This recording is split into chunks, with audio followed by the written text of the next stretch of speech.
This is going to be a technical analysis video on a couple different stocks that we've been following that are pretty active and people wanted updates on based on what the charts are doing.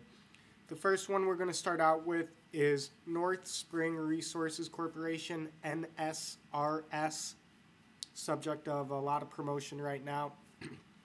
And a lot of people want to know what's up with the chart based on the absolute explosion you can see from 20 cents to 40 cents in 2 days. So, you know. Now the thing first to notice about this chart is there's really no history. So looking at a daily chart really doesn't do you any good as far as identifying where supports and resistance levels are. So what we're going to do is we're going to break it down to a 15-minute chart, and we're going to look at that because it's a better representation of the volume and price action. So you're looking at a 15-minute chart. What that means is each candle here and here and here and here represents 15 minutes of price action. So on Tuesday around 2 o'clock, volume started coming in. You can see just an explosion of volume out of nowhere. Traded about 90 million shares in 2 hours that day. And then the following day, there's a nice uptrend here for sure. Can make a nice little trend line connecting some of these points.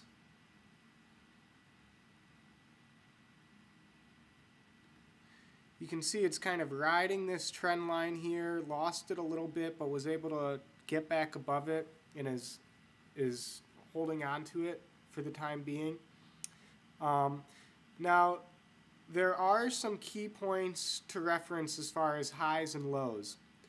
Now, yesterday, the high in the morning was right around 32 cents. I believe the exact high was like 33.1 was the exact high. You can see it topped here and then kind of pulled back.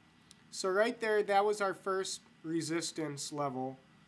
And then our first support level was, you know, this 27.5, 28 range. So you can see that was our first kind of established range that we had. We get that from taking the first high we had and the first low. Why are we ignoring this low? Because if you were watching the trading, the bid was 30 cents and somehow a market maker slipped in a trade at 23 cents. So just manipulation, so we're going to ignore that. Now you can see once it broke 33 cents later in the day, shortly after 2 o'clock, it then put in another high. And then look at where it pulled back to off of this high. You see here it broke out. And then look at where the pullback happens. It broke out from 33 to 36. And then look, it pulled back to 33.6. So this prior area of resistance then acted as support later in the day. That's a good sign. That's definitely bullish. And the stock was able to then get back above to new highs and close at 37. And then we had today's open, which is this candle right here, this red one, put in a high at 39.9. So that's our next high that we pulled back from. So our next support is going to go right at that high. And let's extend the chart out so you can see it. Here we go. So we pulled back from that high at the open, and then we put in this low right here, which was a legitimate low at 30 cents, which is now our next area of support.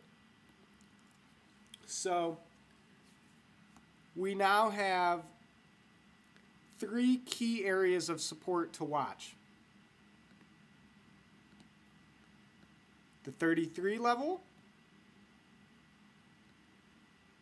the 30-cent level and the 27.5 level. This was our high today, around 40 cents, and you can see it was able to break above it, but it's kind of struggling to remain above it. So this could potentially become a new support level, but what we would need to see is a breakout then above this high here at 42 cents. And now maybe what will happen is this will pull back. It looks like we're starting to pull back 38 cents, 39 cents going around here. And some pretty high volume here. So that's kind of a bearish sign for the stock. What the bulls want to see is a higher low get put in.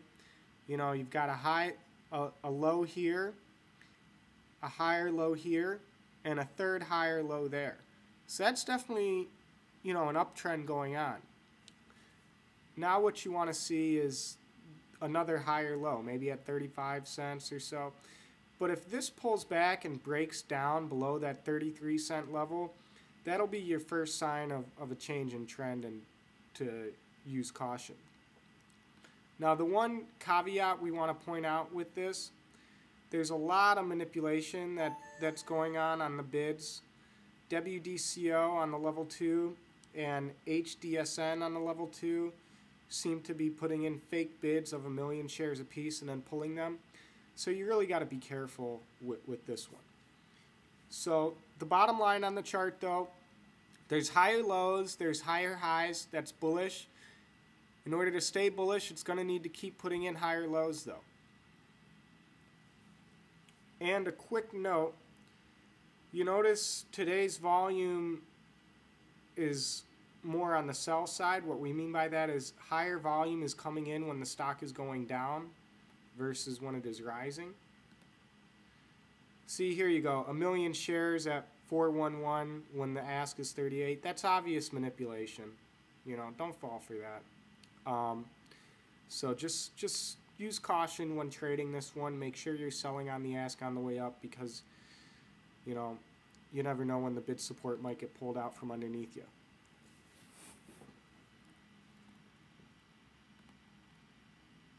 Now turning to JBII Incorporated, ticker JBII.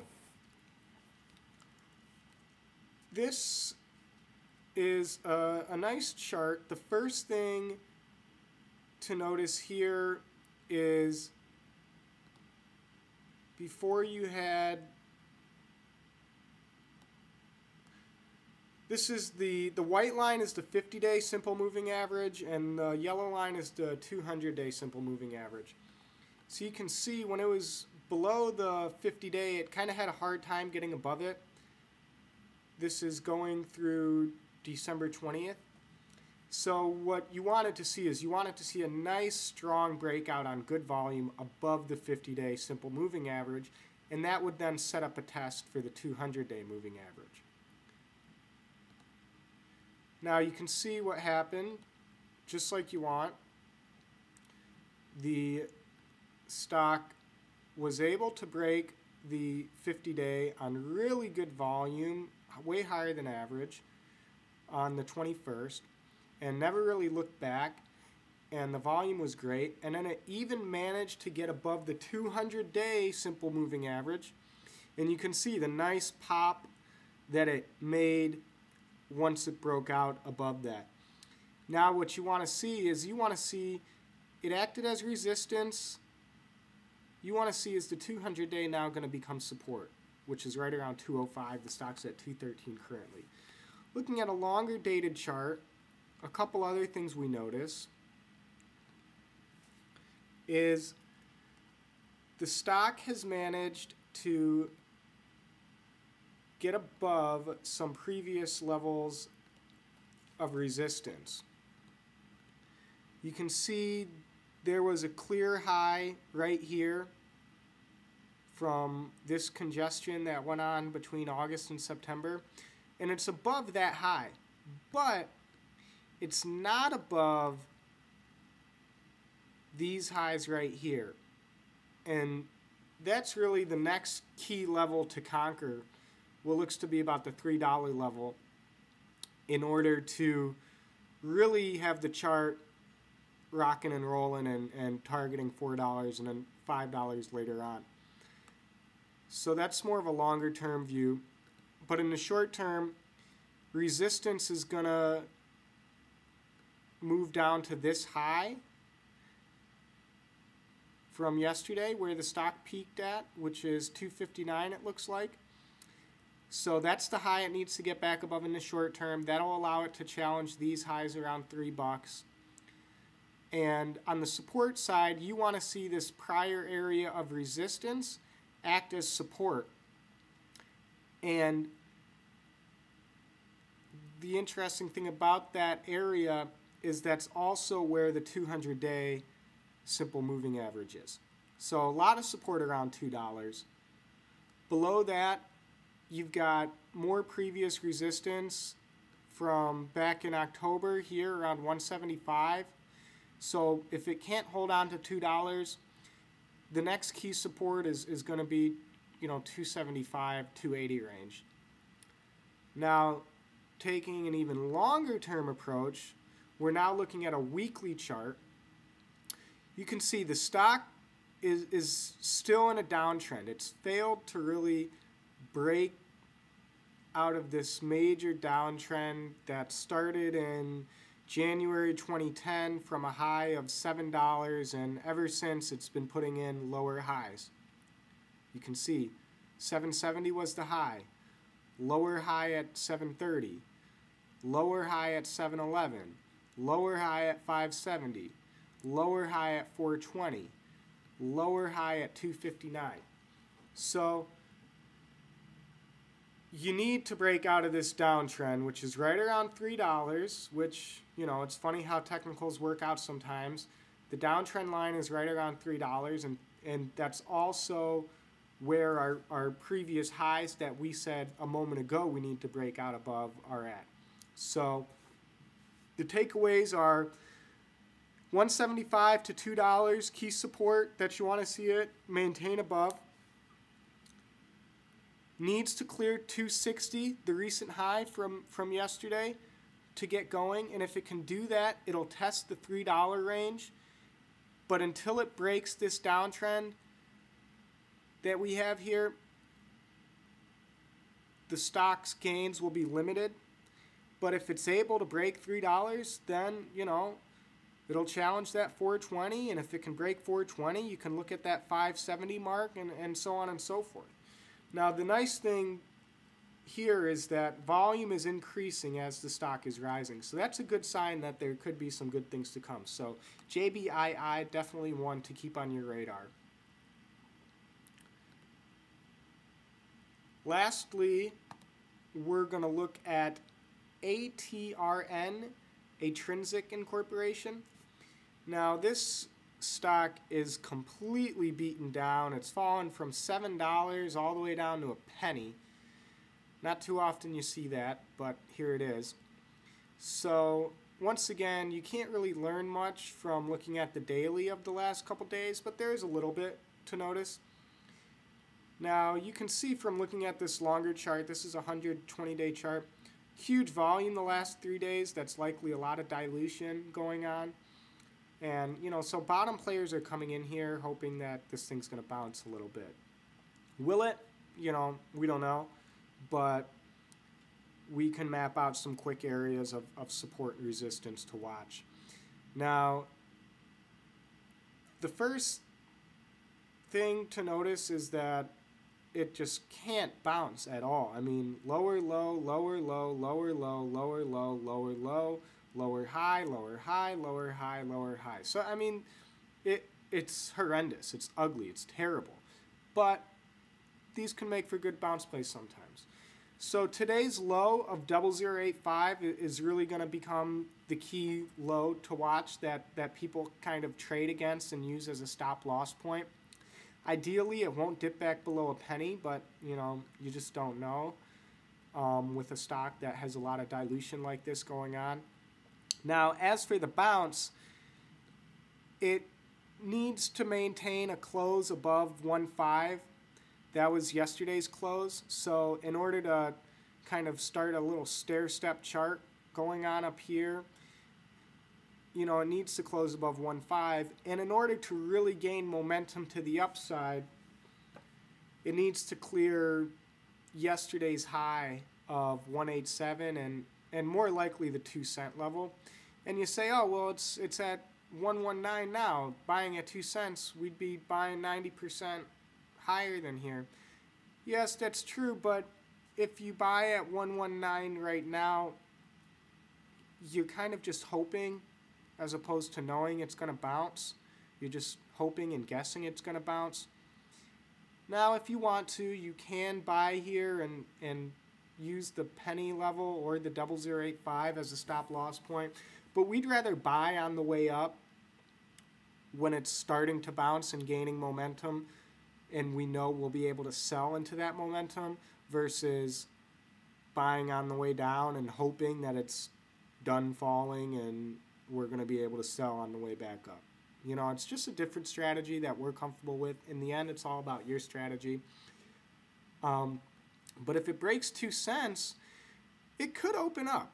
You can see not a lot of volume traded here previously, so there's not a lot of bag holders. It's fallen from 30 cents down to a penny on really nothing. 480,000 shares on the first, 800,000 shares on the 5th,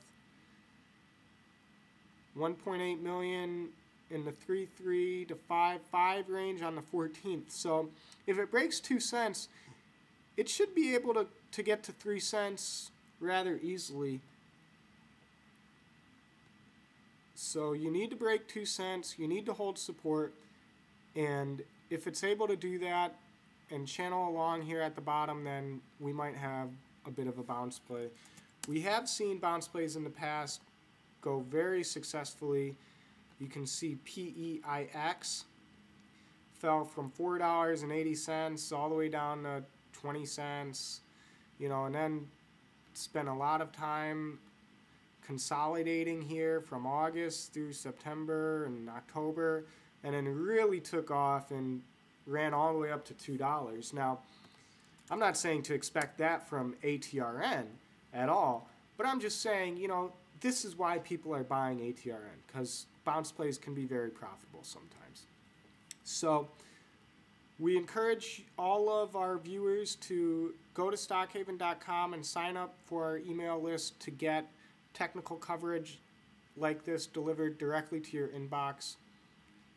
And we hope to see you on our website. Take care.